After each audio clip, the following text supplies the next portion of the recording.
అజ్మీరా నేడు మనం కొమరం భీం డిస్టిక్ కోట్నాక భీమరావు గారి పార్క్లో ఉన్నాం. విషయానికి వస్తే కోట్నాక భీమరావు అనే వ్యక్తి ఆదివాసీ గిరిజన తెగల్లో నాటి కాలంలోనే మొదటిగా డిగ్రీ చదివిన వ్యక్తి.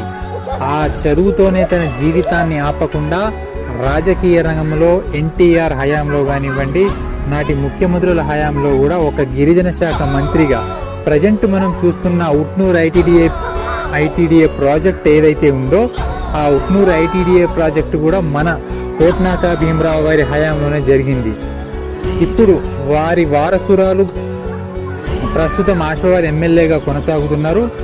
ఎటువంటి రాజకీయ వారసత్వం లేకపోయినప్పటికీ, వెనుకబడిన జాతి ఉన్నప్పటికీ తన పట్టు వదలకుండా రాజకీయ రంగంలో అగ్రస్థానంలో నిలిచిన కోట్నాక భీమరావు గారి మనకు ఆదర్శంగా నిలుస్తారు. రైట్.